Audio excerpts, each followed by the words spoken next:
teman-teman, sebelum kita mulai pelajaran dan kita berdoa. Tuhan, setelah kami akan memulai pelajaran, kiranya Tuhan Yesus memberkati. Ini doa dan permohonan kami Tuhan. Amin. Terima kasih Kakak Feby. Baik, sebelum kita masuk dalam pembelajaran kita hari ini, Ibu akan mengecek kehadiran kalian.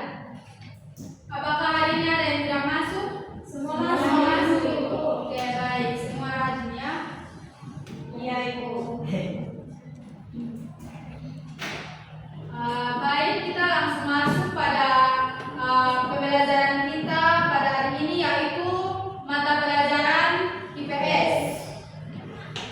Dalam pertemuan kita pada hari ini, kita akan mempelajari tentang kerusakan lingkungan hidup, terkhususnya krisis air bersih. Nah, apakah ada yang sudah tahu apa itu krisis air bersih? Tidak tahu. Oke. Kalau tidak tahu, Ibu akan menjelaskan apa itu krisis air bersih. Krisis air bersih adalah ketidakkeseimbangan antara ketersediaan air bersih dan kebutuhan akan air bersih. Artinya air bersih yang sangat terbatas dan kurang. Nah, untuk mempelajari tentang krisis air bersih, Ibu membawa poster. Anak-anak bisa perhatikan di sini.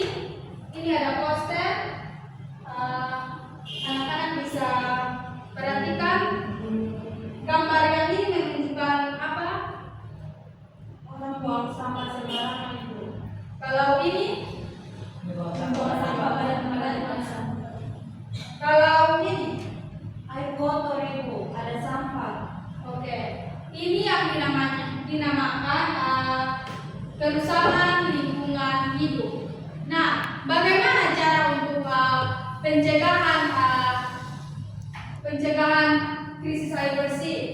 Nah, cara untuk kita mencegah terjadinya krisis air bersih yaitu cara yang pertama yang perlu kita lakukan yaitu ketika kita di rumah kita harus menghemat air setiap hari.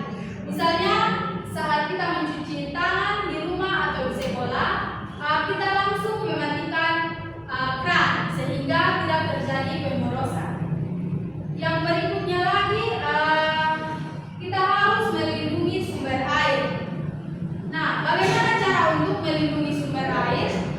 Caranya yaitu yang pertama, kita menghindari membuang bahan kimia di saluran air atau yang biasa kita temui di kali, yang biasa kita sebut itu kali atau saluran air atau yang biasa kita kenal dengan got. Ketika anak-anak melihat ada orang yang membuang sampah berupa bahan kimia atau sampah plastik, anak-anak harus segera memberitahukan agar mereka tidak boleh melakukan hal itu. Karena jikalau hal itu terjadi, maka pencemaran air itu dengan sendirinya akan terjadi. Nah, kalau terjadi pencemaran air, maka kehidupan kita itu akan susah. Karena apa?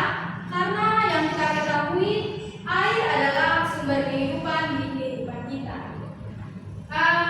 Yang berikutnya lagi yaitu ketika di lingkungan sekitar kita maupun di sekolah kita melakukan kerjasama atau yang biasa kita sebut dengan bergotong royong di lingkungan sekitar, misalnya membersihkan got atau membersihkan bak sampah, kita juga harus sama-sama ikut berpartisipasi sehingga kita juga menjadi salah satu siswa yang bertanggung jawab terhadap lingkungan sekitar di lingkungan sekitar kita.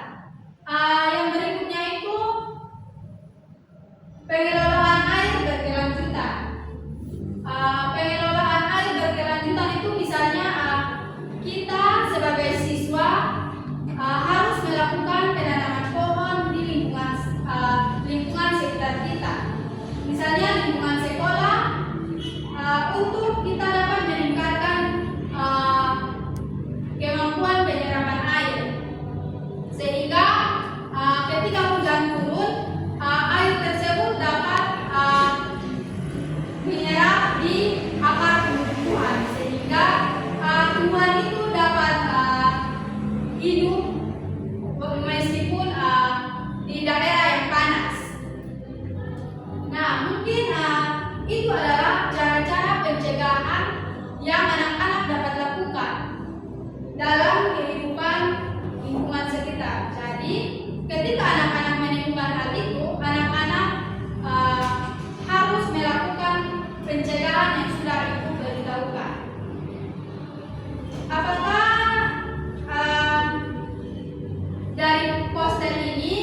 dikerjakan secara berkelompok. Ibu akan membagi dua kelompok. Ini kelompok 1 dan ini kelompok 2. LKPD